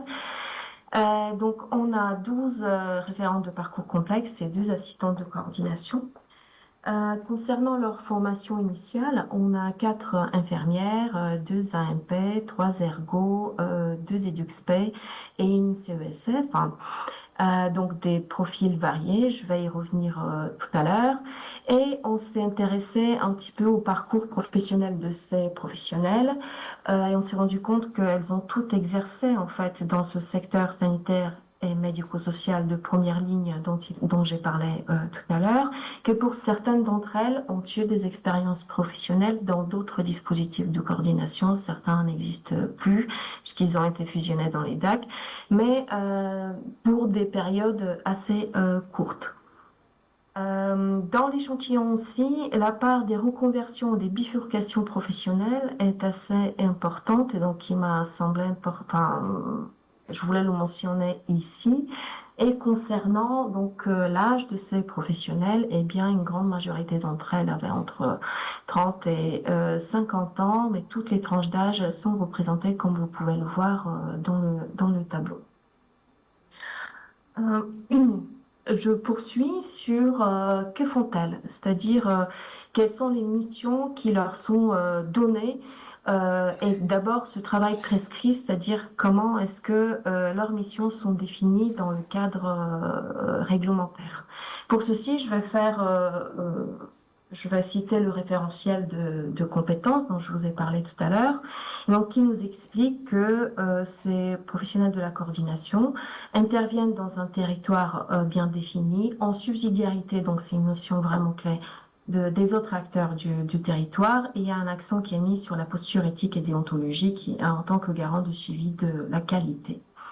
Lorsqu'on regarde les activités en fait qu'elles sont emmenées à faire, on peut voir que en fait elles s'articulent avec les 3 missions de ces dispositifs. Une première mission donc qui est à destination des professionnels de première ligne et donc qui est l'appui à la coordination, à l'organisation et à la coordination d'un parcours de santé complexe. Une deuxième mission autour de l'accompagnement de la personne en situation complexe et de son entourage, donc auprès du bénéficiaire en fait de cet accompagnement. Et puis, elle contribue également à la coordination territoriale et bien évidemment aux activités en interne à l'équipe. Ça, c'est le cadre formel.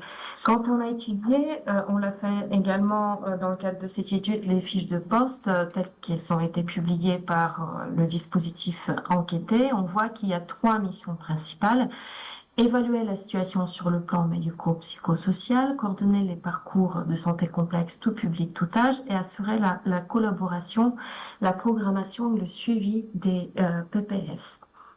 Mais nous, lorsqu'on a rencontré ces professionnels, ce qui nous intéressait surtout, c'était de voir en fait, au-delà du travail prescrit, c'est-à-dire de leur mission officielle, en fait, à quoi est-ce qu'elles occupaient leur journée, de quoi était constitué leur quotidien de travail. C'est ce que les sociologues du travail appellent le travail en acte.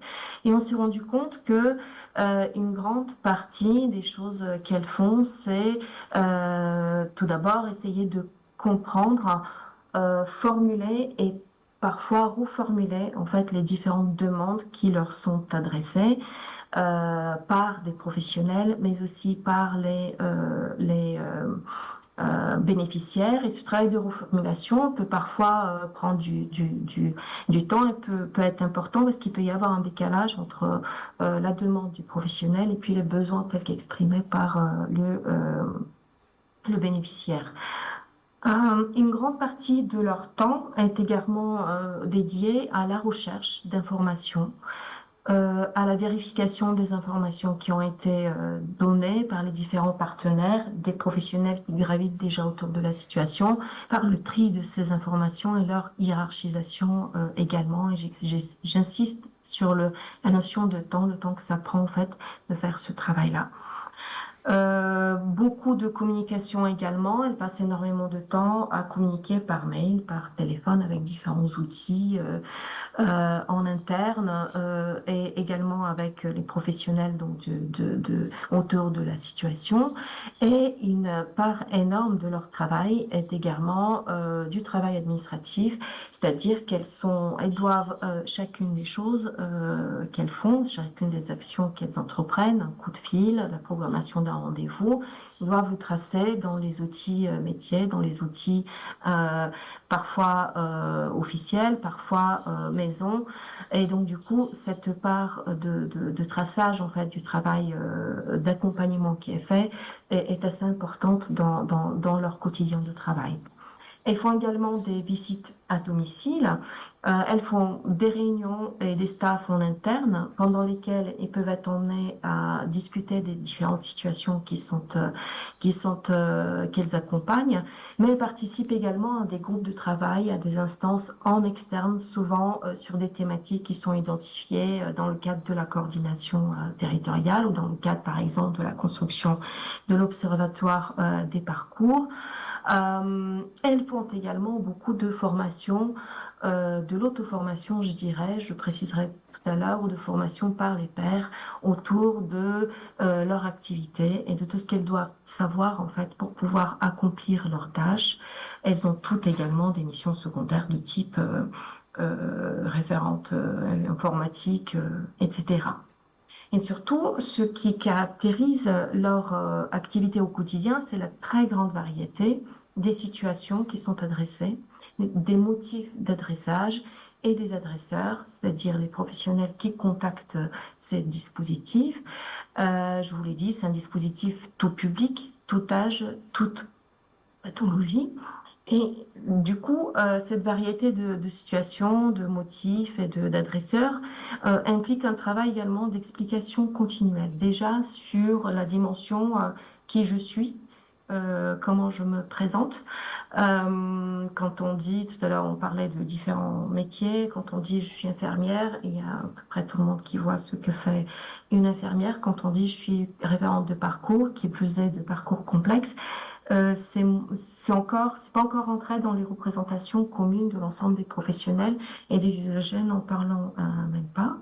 Et puis, c'est un travail également d'explication continuelle concernant le cadre d'action, les objectifs de l'intervention, c'est-à-dire le cadre de cette subsidiarité et pourquoi est-ce que j'interviens sur cette situation sur laquelle vous êtes déjà et que vous n'avez rien, vous m'avez rien demandé, vous ne me connaissez pas, qu'un travail d'explication continuelle qui peut prendre beaucoup de temps.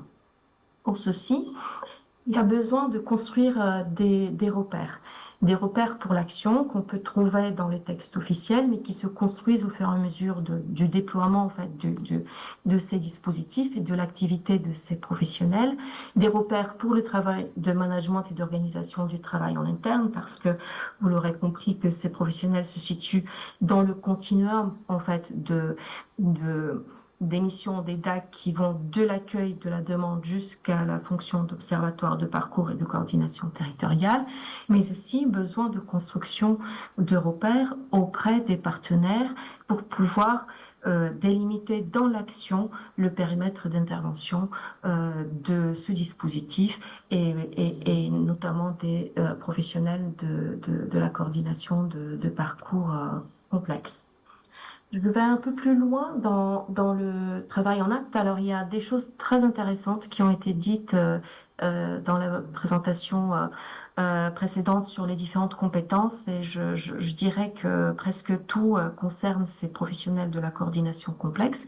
Ce que j'avais envie de dire aujourd'hui, très rapidement, parce que je n'ai que peu de temps, c'est que on peut aujourd'hui affirmer qu'elles développent en fait, qu'elles parviennent à développer une compétence spécifique et qui est plutôt rare, hein, qui est cette vision de 360 degrés en fait de l'ensemble de l'offre de services et de soins qui sont présents sur le territoire, et des différentes situations aussi qu'elles ont à accompagner malgré le fonctionnement encore en silo des différents dispositifs qui sont des héritages historiques et voilà qui sont une réalité déjà objectivée dont on a déjà parlé. Donc une vision à 360 degrés, c'est ce qui est attendu également d'elle.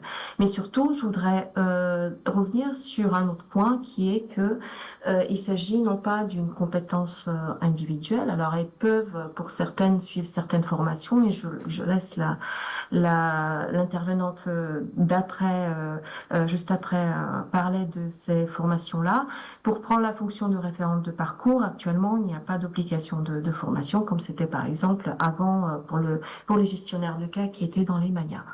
Mais je disais, donc, c'est une compétence collective parce que elle construit cette vision à 360 degrés ensemble. Ensemble d'abord en interne parce qu'il s'agit d'équipes pluriprofessionnelles et dans les stratégies de recrutement de ces dispositifs, en fait, il y a cette vigilance particulière à avoir différents profils avec différentes expériences professionnelles, avec des expériences du champ du handicap, des expériences du champ du grand âge, des addictions, etc.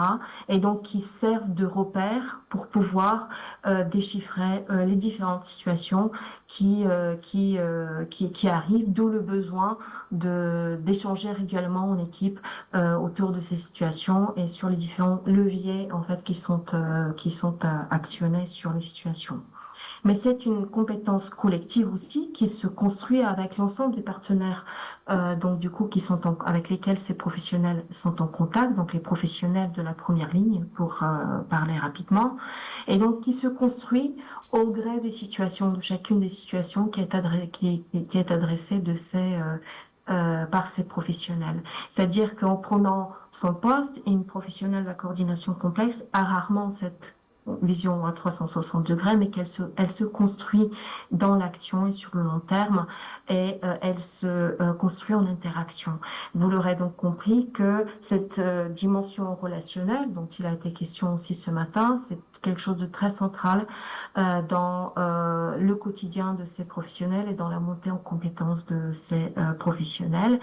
Et il s'agit également de professionnels qui dans l'activité prudentielle, c'est-à-dire des professions à pratique prudentielle, traitent de problèmes dont la singularité et la complexité mettent face à des situations d'incertitude irréductibles.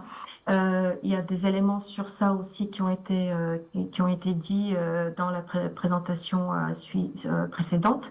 C'est-à-dire que du fait des situations même qui sont traitées, l'importance des routines, l'importance des critères qui sont formalisés sont extrêmement importantes, mais on ne peut pas toujours s'y référer pour pouvoir trouver une solution, pour pouvoir agir autour d'une situation complexe, puisqu'il y a une très grande place pour l'incertitude, une très grande place pour l'informel aussi, qui prend du temps également.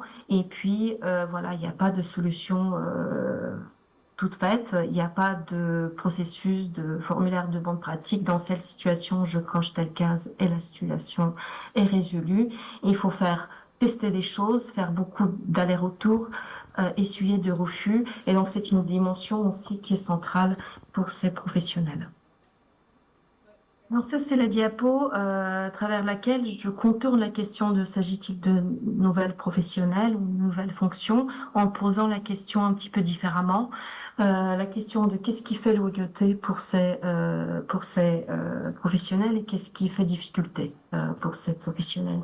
Et ce qui fait loyauté, d'abord, on voit dans les professionnels que nous avons pu interroger qu'il y a une très forte adhésion au cadre normatif du dispositif, c'est-à-dire une croyance malgré tout, malgré les trous dans la raquette, etc., que en faisant ce travail d'accompagnement, on peut, et en déployant l'activité de ces dispositifs, on peut améliorer le fonctionnement du système tel qu'il existe actuellement pour éviter les ruptures de parcours, pour le rendre plus compréhensible pour les bénéficiaires et plus inclusif et plus adapté à leurs besoins. Et plutôt qu'autour de la coordination, il y a peut-être une entité commune qui se construit autour de cette idée d'accompagnement global, avec l'idée qu'une situation complexe, la réponse ne peut pas être donnée par un seul acteur, qu'il faut une analyse multidimensionnelle et un accompagnement global avec plusieurs d'entre elles qui nous disent qu'elles ne pourraient pas, par exemple, retourner en établissement ou dans un dispositif un peu plus classique où elles seraient obligées de rentrer dans les logiques de dispositifs et donc s'écarter de cette vision d'accompagnement global que permet le déploiement de leur activité dans le cadre de ces dispositifs. Ce qui interroge maintenant, comme pour tous les autres professionnels de l'accompagnement et des soins, et il y a de nombreux dilemmes moraux, des contradictions et des tensions qui les traversent. Par exemple, les dilemmes moraux liés au décalage qu'il peut y avoir entre la demande du partenaire et puis le besoin de la personne suivie, ont nécessité de dépasser le cadre formel, de ne pas s'en tenir au cadre formel versus cette nécessité aussi de ne pas se rendre indispensable ou alors de Je vais vous demander de faire conclure, s'il vous plaît. La conclusion, oui. J'y arrive. La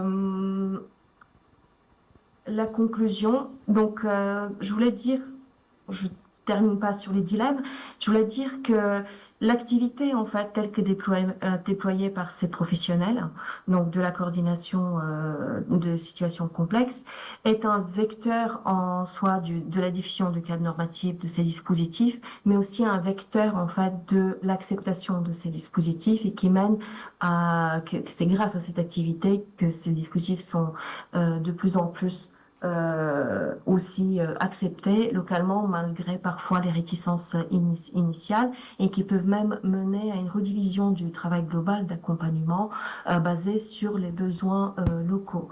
Comme vous l'avez compris, les frontières professionnelles de ces dispositifs sont mouvantes, définies dans l'action et perméables aux besoins et ça c'est une force aussi qu'elles ont. Mais je voudrais surtout conclure sur la nécessité du temps long sur lequel j'ai essayé d'insister pendant cette présentation. Et la fréquence des changements, notamment du cadre national, continue à être un frein qui persiste. Il y a eu un dispositif de coordination tous les 2 ans dans les années 2010. Dans le champ de la perte d'autonomie et on continue à avoir des changements très fréquents au niveau des politiques publiques allant dans ce sens-là et le rôle en fait des acteurs locaux pour contourner ce frein est indispensable, notamment en anticipant les évolutions, en élaborant des stratégies pour gérer cette contrainte qui est la fréquence de ces changements. Et pour ceci, ça doit reposer sur l'ensemble des parties prenantes que j'ai décrites tout à l'heure, les acteurs institutionnels, les acteurs aussi de la première ligne, les professionnels de ces dispositifs, bien évidemment.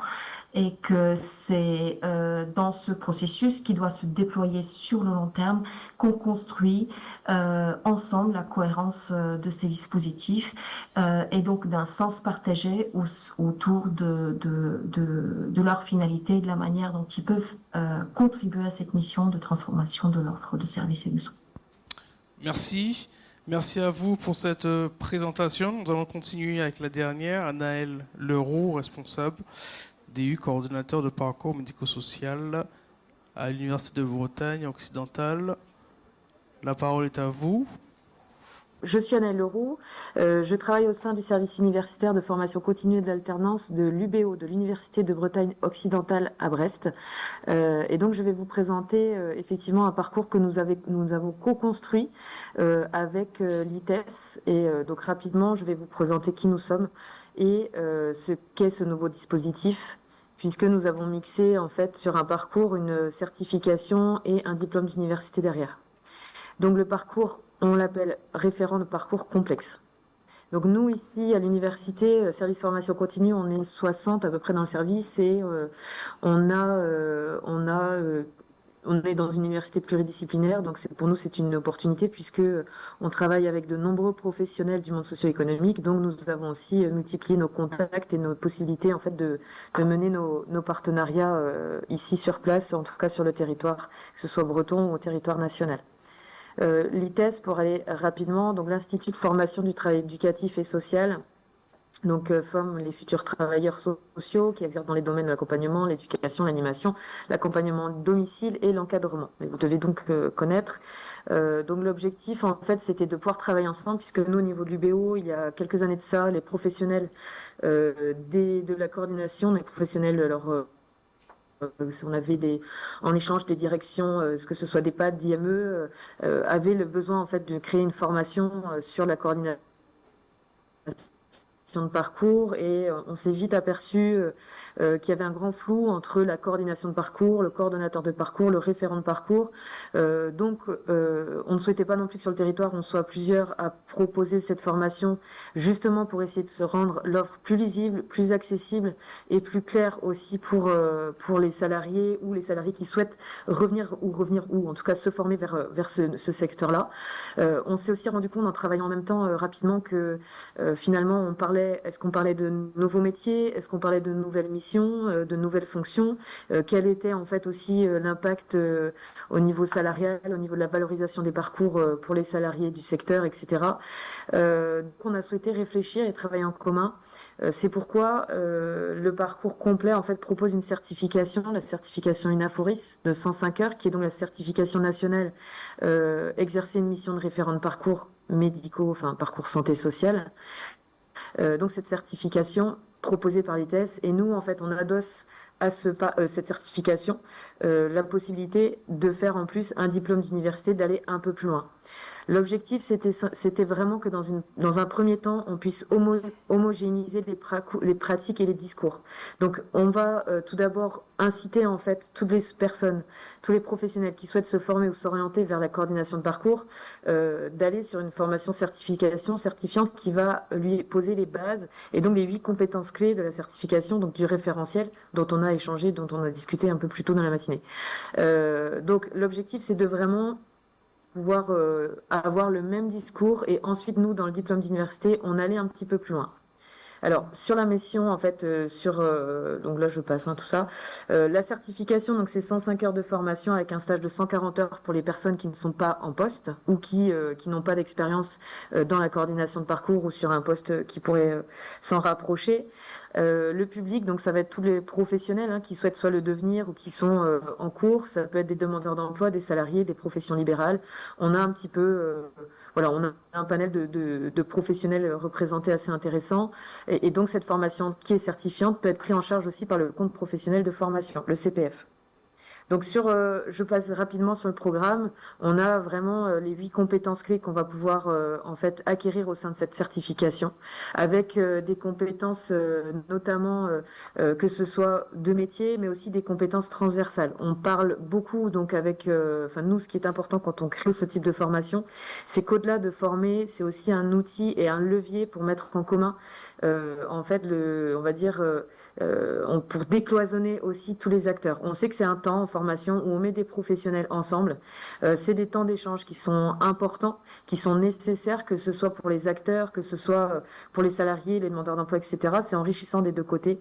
Et on a vu et on voit par expérience qu'au sein de formation continue, formation professionnelle, de nombreux projets voient le jour. Donc nous, l'objectif de cette formation, de ces formations, c'est vraiment de les former avec des professionnels du secteur et du territoire. C'est aussi une des formations où ça nous permet de mettre en relation directement en fait des coordonnateurs ou des référents de parcours qui sont sur le terrain avec des professionnels pour aussi leur permettre de créer leur propre cartographie. Et d'ailleurs, on adosse dans cette formation des cours de cartographie. Donc on va leur faire travailler, que ce soit sur la connaissance de l'environnement, mais aussi sur leur posture, que ce soit en interne, en externe. Comment est-ce qu'effectivement où je me situe dans la mission de coordination de parcours, quel est le cadre, c'est-à-dire que qu'est-ce qu'on entend par situation complexe, à partir de quel moment on arrive dans une situation qui va être complexe, à partir de quel moment effectivement mon rôle s'arrête aussi, parce que la difficulté elle est là, c'est que il y a une multiplicité des intervenants, des acteurs sur le territoire, et donc qui fait quoi, jusqu'où. On entend parfois aussi parler un petit peu de concurrence, et au final on se rend compte qu'avec la population vieillissante qu'on verra en fait augmenter au fur et à mesure dans les années, il y aura vraiment en fait de la place pour tout le monde, et comment aujourd'hui en fait on va réussir à travailler main dans la main. Donc dans cette première partie de la certification, on va vraiment co-construire un parcours, que ce soit de la première partie aussi, c'est pareil, on voit qu'en fonction des territoires, en fonction des institutions, en fonction des méthodes de travail, c'est pas le même discours, les mêmes termes quand on parle de méthodologie ou de plan personnel, de plan de parcours, en tout cas. Donc l'objectif, c'est vraiment de leur donner toutes les clés. Ensuite, sur le DU, on va aller un peu plus loin, c'est-à-dire qu'on va leur donner aussi des notions plus juridiques. On va aller plus loin dans les enjeux du sanitaire, les enjeux de domicile, les enjeux des EMSS, enfin pardon, des établissements médico-sociaux, etc. On va aller plus loin on va aller leur donner aussi des compétences en matière d'éthique, de déontologie. On va les faire travailler avec des professionnels autour de cas pratiques. Et puis il y a aussi donc le rapport, le mémoire de recherche qui est à rendre pour valider le DU. L'objectif, c'est de vraiment là pouvoir les mettre en situation, en réflexion, de les faire travailler par eux-mêmes et de pouvoir leur donner en fait au bout des compétences, que ce soit techniques, mais aussi vraiment transversales, avec aussi des outils qui vont pouvoir améliorer la manière de communiquer ensemble, de faciliter les échanges. On va travailler sur la notion de secret partagé. On va faire intervenir aussi autour de tables rondes des professionnels de l'éducation nationale et notamment du rectorat pour toute la partie inclusivité, pour aussi prendre un temps pour savoir où est-ce que vous en êtes, où au niveau de l'éducation sociale, l'éducation nationale, et où est-ce que vous en êtes sur le terrain. Qu'est-ce qui se met en œuvre? En fait, on voit aussi que les professionnels ne sont pas au courant de ce qui se passe parce qu'il y a trop d'infos au quotidien, parce qu'ils n'ont pas le temps, parce qu'ils font de plus en plus de réunions. Et nous, en fait, au travers de cette formation, on essaie de leur donner aussi ce type d'informations. On fait aussi venir des patients experts qui vont venir parler effectivement de l'empowerment, de l'autodétermination. On fait venir des professionnels de la petite enfance, de tous les secteurs de la personne âgée. En tout cas, voilà, ce que je voulais dire, c'est que nous, à travers cette formation, ce qu'on a voulu vraiment créer, c'est un environnement où 3 jours par mois, les professionnels viennent vraiment acquérir des compétences pour pouvoir valoriser leur parcours, et on espère vraiment aussi trouver leur marque. On a construit ce parcours avec la FACS, donc la Fédération régionale des dispositifs ressources, et on a signé un partenariat avec les DAC. Donc aujourd'hui, on a chaque année effectivement de nombreux salariés des DAC qui viennent se former sur les 2 parcours, et en plus on a des places pour d'autres coordonnateurs, coordonnatrices, EduxP et autres infirmières, etc. Et donc on est vraiment sur une logique de décloisonnement, de construction et puis vraiment de connaissance du territoire.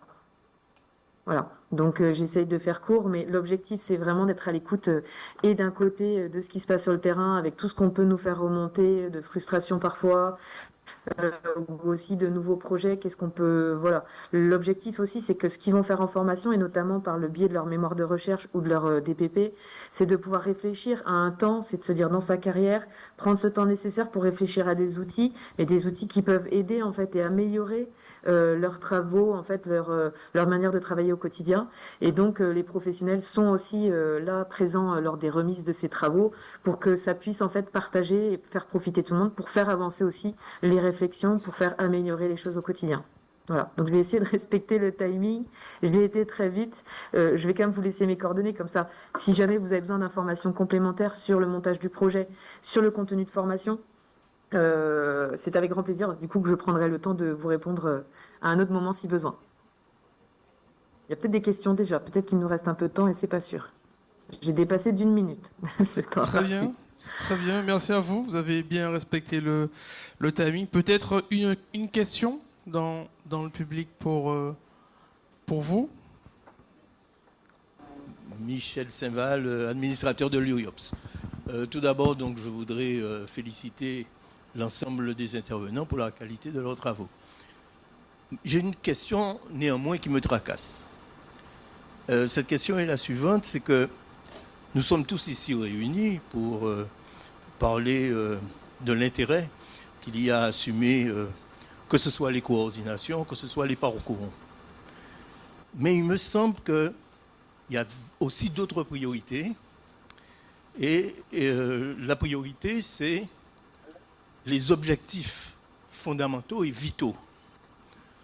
On peut très bien avoir un parcours particulièrement intéressant, une bonne coordination, mais si les objectifs ne sont pas réunis, je donne un exemple. On a besoin, par exemple, on est dans un parcours de coordination et on a besoin d'un cardiologue. Et on n'arrive pas à joindre le cardiologue. Alors que l'objectif même, c'est de trouver pour cet usager un cardiologue. On a besoin de logement pour handicapés. On a besoin de nourriture. On a besoin de transport. Je ne sais pas un peu tout. Et nous avons des services publics qui sont défaillants. Donc, la question, pour moi, c'est celle de la priorisation.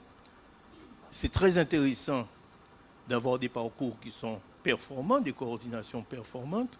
Mais est-ce que si le but, l'objectif, qui est d'avoir, par exemple, un cardiologue, n'est pas atteint, est-ce que ce n'est pas là notre objectif, en fait, c'est d'avoir d'abord des services performants et ceux qui regroupent pour aller ensuite vers des services performants. On ne peut aller que dans le sens de M. Saval en disant effectivement qu'il y a des problématiques qui se posent et parcours et coordination sont parfaitement liés. À partir du moment où vous avez une rupture, c'est qu'à un moment donné dans la chaîne, il y a eu un manquement et le manquement peut être un problème de démographie médicale. Le manquement peut être une absence d'établissement pouvant accueillir un type spécifique de handicap ou de multi-handicap. Et donc l'idée, j'ai envie de dire, c'est de travailler en commun, déjà, ne serait-ce que pour identifier les endroits où le maillon est faible. Et je pense que beaucoup d'acteurs, dans ce qu'ils ont énoncé ce matin, quelle que soit l'autorité de tarification d'ailleurs qui est passée, c'est de signaler qu'on n'est pas parfait. J'ai remarqué que tout le monde a dit ça, on n'est pas parfait. On a compris ce qu'il fallait faire. On est en train d'essayer de le mettre en œuvre. Et la première étape, me semble-t-il, et celle pour laquelle on est ici aujourd'hui, c'est déjà de s'identifier, de savoir qui on est et ce qu'on fait. Et un rêve, peut-être presque, arriver à le faire ensemble. Ça ne règle pas tous les problèmes, mais si on en est conscient, on a déjà franchi une première étape. Alors, ça ne règle pas le problème de la rupture. Donc, dans les analyses, oui, non, mais on sait qu'il y en a. Puisque si la communauté 360 est mobilisée ou que le DAC est mobilisé également sur le même sujet, c'est-à-dire l'observation et l'analyse des ruptures de parcours, c'est parce que justement, on connaît des ruptures de parcours. Et les analyses de ces ruptures de parcours vont nous permettre d'identifier au moins le problème. Et après, une fois qu'on a identifié le problème, d'essayer de le résoudre. Ça ne veut pas dire que ça va marcher. Puisque bon, sans parler de parcours et sans parler de coordination, il nous manque des spécialistes. Oui, mais ça, c'est un sujet. Il est en dehors même de la coordination et des parcours. Je profite d'avoir le micro pour remercier Alice Opadzian et Anaëlle Leroux pour leur participation et beaucoup pour leur patience et leur efficacité à avoir écourté leur présentation avec efficacité. Merci beaucoup, mesdames. Merci à vous et bon appétit tout le monde.